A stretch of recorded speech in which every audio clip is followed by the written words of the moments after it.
children with special needs. And I can't begin to tell you what a difference that made in our children's lives, being around the hearing impaired students or the visually impaired students. One of our children, we have twins, one of them, our daughter Amanda, is now a special education teacher herself. She works with autistic and Asperger's students in Oakland, California. And I know that this started at Red Cedar, being a part of that experience. Another, her brother has gone a number of summers to work at Western to volunteer there in their summer program for visually impaired. And I think that has something to do with the Red Cedar experience. So it's not just the international experience, it's the whole richness of that Red Cedar experience. So, having said that, I would also say that I think that it's to the detriment of a community, that Red Cedar community or the Flower Pot community. It's to the detriment to try to keep that kind of community together without a neighborhood school, because you're looking at the whole issue of property values, and I think that, you know, coming into a community, who wants to pay for a home, who wants to buy a home where there's no neighborhood school? So I would say that I would hope that you would reconsider and keep Red Cedar open. Thank you. Thank you. Thank you.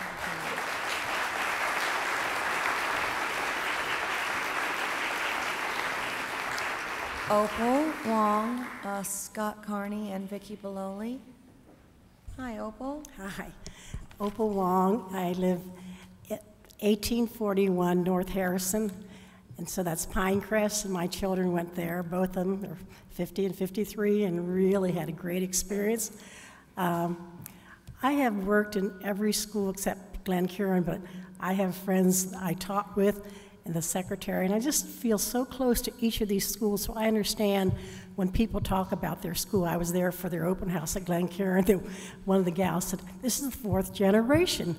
I am so glad we could move back here." And I thought, okay, everyone feels that way. And then right now I have a grandnephew at Red Cedar, and it is a school that I have a question because it said, what is my purpose? When I looked at that number in Town Courier, it said 198 residents K through 6. But I knew the school was bigger than that. So I found out there's 275. So my question is, when you subtract that, that's 77. Is that school of choice from out of town? Because I multiplied that and I got 116,000. That's more than $500,000, right? For 77 kids over the residents, and that doesn't even count 5th and 6th graders. So I don't know if I'm thinking correctly or not, but I know some of the parents are not from out of East Lansing. They're in there. It's $8,000. That's what I heard for each child who's school of choice. So I heard, though, that Red Cedar has been growing every year. So I look at that, and I heard the letter from MSU, and then the city council voted 100% unanimously. So with every neighborhood loves their school, and I've been in every one of those teaching, training, so I really feel that so much. And Marble is my alumni high school. So I just think, again, are there other schools that are doing the same thing, bringing in that kind of money? Because we have to talk dollars and cents, I understand that. But my picture is to how can we be creative and keep them open. There are people like me who volunteer. I know a lot of my retired teachers are very, very, very talented, and we'll be meeting together for breakfast. So if there's anything I can do to even engage some of those, and my neighbor is wonderful, Sandy Gebber is very involved, and she's terrific. So is there anything, like someone said, we've got such a creative bunch of people. A lot of us are, quote, retired. I'm recycled, and so that's what I think. And so, anyway, that's about what I want. Oh, I think not flower pot. I think of flowering potential. Words are so important. So in our hearts, how can we make this miracle happen? I honestly think of we're in a time of miracles. So, and people can't afford now some of the houses, and they want to find our schools. So, thank you. Thank you.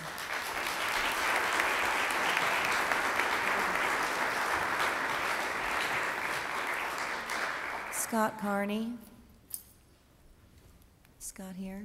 If I can quickly, Scott is a East Lansing soccer coach, and he is 6 to 7:30 with fifth grade boys. So he was hoping that he could slide in. So We can just put him down a few. slide him along. He's Okay. planning on being Vicki, here. after you, Lindsay Little Clayton and Peter Berg. My name is Vicki Beloli. I have 4 children between 2 and 10, and we live at 985 Tanglewood Lane in East Lansing. Thank you, school board members, for giving this the extensive 2-year time commitment that it needed. Thank you for keeping numerous meetings open.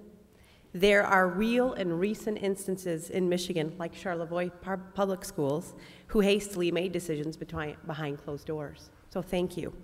Thank you for trying to keep as many elementary schools open as we can.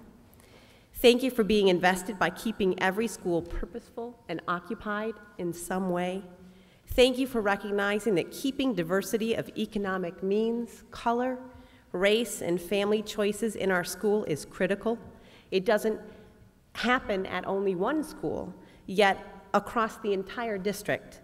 Donley is home to the most free and reduced breakfast and lunch recipients in the district.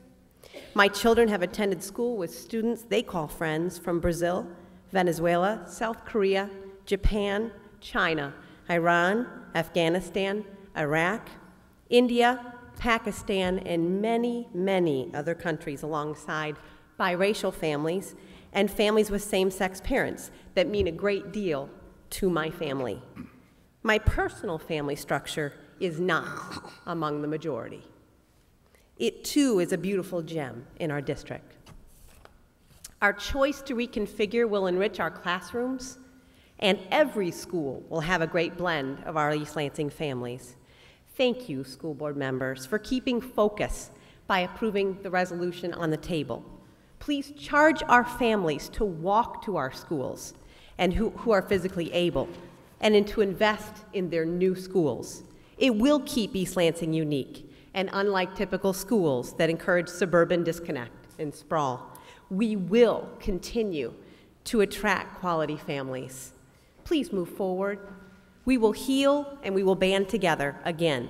We will design new elementary buildings for the 21st century learning with a whole and complete commitment toward and with a focused first on our amazing East Lansing kids. Thank you.